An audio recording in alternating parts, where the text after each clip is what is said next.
Hey. Normally I put a little skit at the beginning of my videos, but this one I could not think of something funny enough, and I have something to talk about. Some of you may know I have a Twitch channel at twitch.tv/resetget, and on that Twitch channel I've started a donation goal. My donation goal is going to be $100. And at $100, I'm going to consume the Spam Shot. Yes, the Spam Shot. Spam Shot is the hollowed out Spam Mussy filled with rum, and I have to shoot it, and it's going to be awful. So yeah, head on over to twitch.tv/resetget. Make sure you follow me, subscribe if you want, throw a couple gunch coins my way. I got channel points now for stupid stuff, and maybe donate some money if you want. If you love to see people suffer, or you just want to throw money away.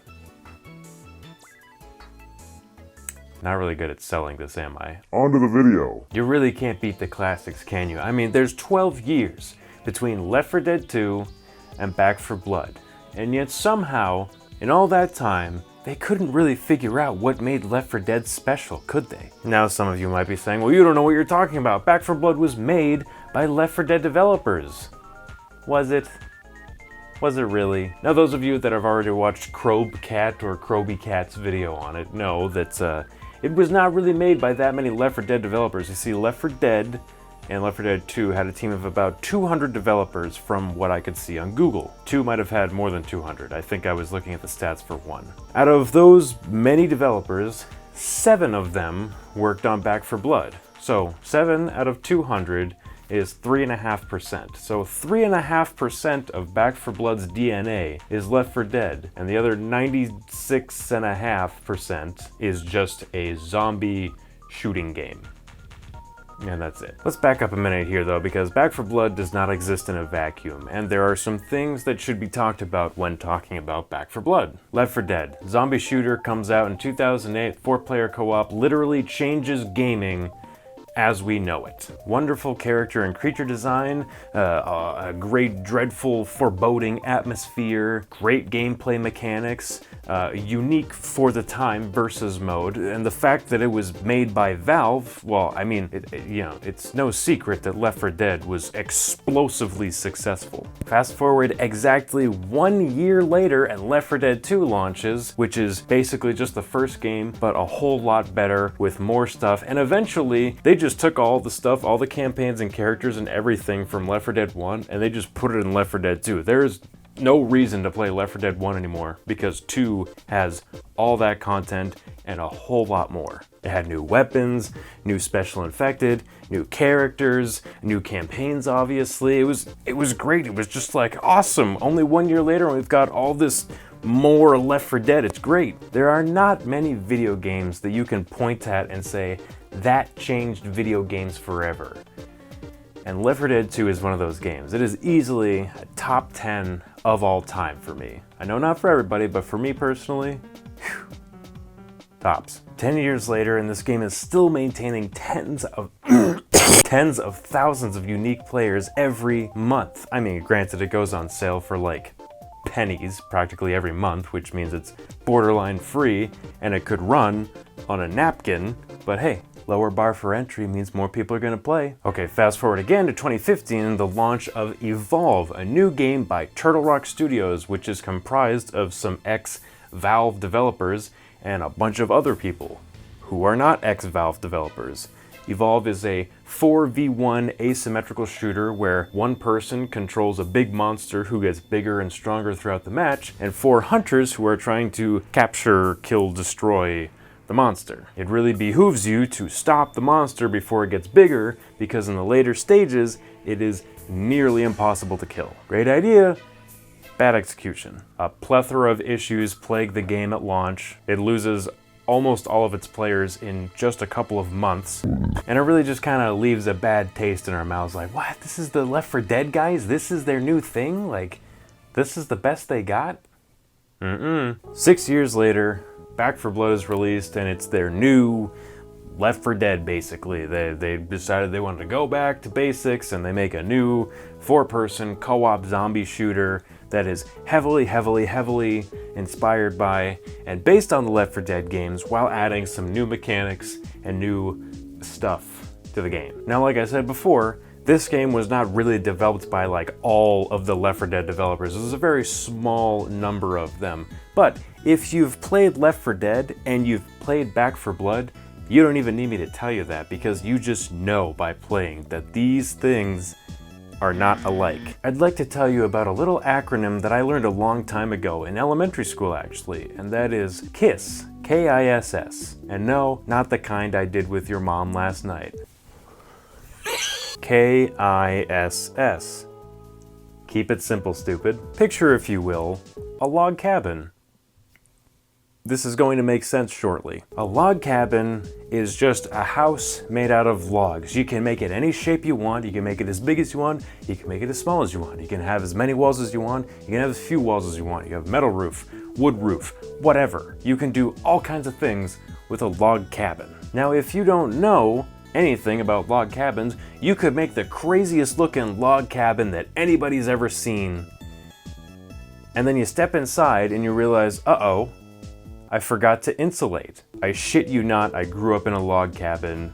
I know this firsthand. You have got to fill in all the little cracks and the spaces in between the logs. And in video games, I'm gonna say this is the equivalent of atmosphere, music, sound design, things that you don't necessarily like need, but are very important to making perfect or nearly perfect video games. There's a reason that, like, you know, there's not that many video games over the course of history that, you know, everybody considers to be perfect. Left 4 Dead and Left 4 Dead 2 were a couple of quaint, sturdy log cabins. You know, 2 bedrooms, bath and a half, 2 floors, a finished basement, nice and warm and cozy, a big wood stove to keep you warm in the winter, but you know, central air for AC in the summer. It's perfect, man. It's so comfortable. There's space for everything you want. You feel safe and secure.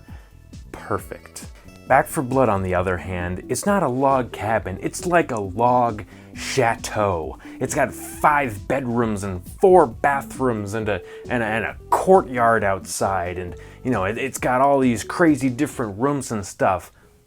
But the basement is a root cellar. There's no insulation between the logs. One of the toilets isn't actually hooked up to anything, so when you use it, you just shit on the floor. Oh, and there's a sinkhole in the backyard. Oh, worst of all, instead of a nice, strong, sturdy wood stove, it's heated by those creaky, shitty baseboards. The electric baseboards you get in like a crappy college apartment, that's what's heating it. Somebody needs to take this YouTube channel away from me because I just spent 5 minutes comparing Left 4 Dead to a log cabin. And vice versa. All of the special infected in Left 4 Dead and Left 4 Dead 2 have very unique designs and outlines, kind of like Overwatch. You can see any Overwatch character from a distance and you know who it is. Same with the special infected in Left 4 Dead, which is important from a gameplay perspective so that you know what to expect when you see him out of the corner of your eye, or you see him walking across the top of a building. You know what to expect at first glance. Not only that, but sound is incredibly important. You know, the smoker, he's a smoker, so when he's close, you hear him, you know, hacking up a lung and you see his little like smoke clouds and stuff. The boomer's a big fat guy full of puke, so he just sounds like he's like gurgling puke in his mouth all the time. It fits the character. The hunter wears a short sleeve hoodie. And it's not just about the audio in the sense of the sounds that they make. They all get these little audio cues. So, you know, the boomer gets this kind of like...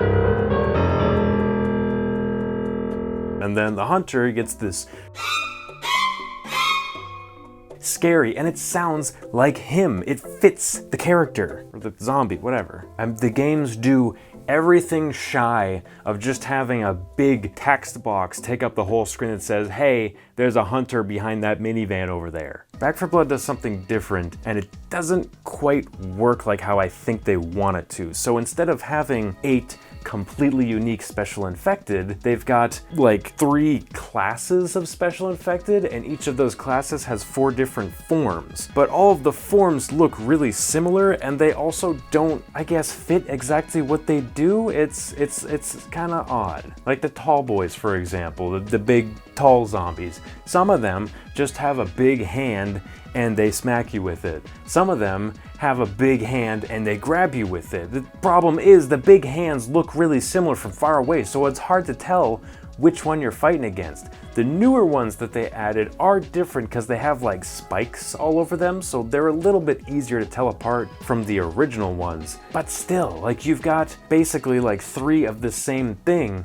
but they all do different things. So it's really hard to tell at first glance who's who and what's what. It doesn't have that readability that Left 4 Dead has. Also, no audio cues, no cool piano, no violin like the Hunter, none of that. All that character is just gone. Like the game in and of itself is a character, at least in Left 4 Dead. Back 4 Blood, the game doesn't feel like it has any character. Weapons, this is a big one for me. So the pace of these games, you know, Left 4 Dead and Left 4 Dead 2, it's pretty quick. Like once you leave the safe house, it's move, move, move, move. And same thing in Back 4 Blood, or at least that's how it expects you to play. The problem is Back 4 Blood introduces things like weapon attachments. So a lot of the time, you're gonna be standing in front of a new weapon you just found, even if it's the same weapon, looking at the stats like, oh, that's a little better, but oh, that's a little worse. Oh, do I wanna give up the rate of fire? Oh, it's a little bit strong. Like, Here's how Left 4 Dead works. I have the Uzi. I have the Uzi. I'm running. I see an AK-47. I go, oh, that's better. Grab. That's it. No extra thoughts, none. Back 4 Blood has too many like fussy things getting in the way of that. There's too much to think about. It's like it's like a looter shooter. Like it wants you to stand there and, you know, stare at a menu for 5 minutes while your 3 teammates are being dragged away into God knows where. Now, praise where praise is due. The card system, awesome. Straight up improvement over the Left 4 Dead games. The one thing in Back 4 Blood that's just better, I think, than Left 4 Dead is the card system. It's great. You get a little stronger as each chapter goes on. You know, the modifiers to the levels, like the ones that add mist to the whole level or adds a certain type of zombie to the horde of zombies. Those are cool. I like those. I think that is one of the things that does add replayability to the game. However, and I'm gonna kind of backpedal here a little bit, I look back at Left 4 Dead and Left 4 Dead 2, and those campaigns, they were so well crafted, I don't mind just playing them over and over again because they're just really good. They don't need modifiers. Modifiers would be cool now, I mean, you know, a decade later, but I mean, look at this, like, Steam charts don't lie. And I know that there's more than just Steam charts. I know there are other platforms, you know, that have the game. I know Back 4 Blood's on Game Pass. I know that. But like, compare these numbers, man. Back 4 Blood, for all intents and purposes, it is not doing as well as it needs to be to sustain itself. To sustain. I would say, oh man, I don't want the new Left 4 Dead to die, but really, it's not Left 4 Dead, and it doesn't feel like it. It doesn't fill me with the same joy that Left 4 Dead fills me with. If anything, playing Back 4 Blood for this video just makes me want to go play Left 4 Dead 2. And it's all the little things, you know, the things that fill in the spaces between the big important stuff, like, you know, that game working and, you know, how the game works, all that stuff. It's all the little stuff. It's the audio cues. It's the cool movie posters for each campaign. The clever naming of, you know, No Mercy campaign. Oh, because it takes place at Mercy Hospital. I get it. Even the characters, which, I mean, for all intents and purposes, like the Left 4 Dead games were never known for their fantastic stories or anything like that. It's nothing that's gonna, you know, you're not gonna be crying by the end of Left 4 Dead 2. But the characters do a pretty good job of making you care about your teammates. The characters in Left 4 Dead are fantastic, and Left 4 Dead 2, even more fantastic. Back 4 Blood, these characters are just like crappy meme generators. They're just busting out these impact font meme jokes from 2012, and I just shut up. It's like every character in this game thinks they're Jared Leto's Joker, and the only thing that could be worse than that is if they were actually Jared Leto. I don't mean to dump on Back 4 Blood. I don't mean to make it sound like some awful game, because it's not an awful game. Like, it's not bad. You can play it and probably have a good time, especially with friends. Friends make everything better. But when you go chasing perfection with anything less than perfection, every little blemish is going to look like a giant gaping wound, and it's just going to remind people that, man, Left 4 Dead 2 sure is a good game. I'm going to go play that. And not this. Thank you guys so much for watching. I really hope you enjoyed the video. Make sure you like, you comment, and you subscribe because it really helps me in the channel a lot. Make sure you head over to my Twitch channel at twitch.tv/resetget. I recently added stream rewards, like stream points and stuff, so you can, you know, pick on me and do awful things, make me take off my glasses for minutes at a time. But I'm blind as a bat, by the way, so me removing my glasses makes me borderline useless in whatever game I'm playing, and you can see that if you check the VOD from when we played Back 4 Blood. I had to do it a couple times, and it was brutal. And stay tuned for the next video, where we talk about a little, you know, European game from Europe. It's Dead Island.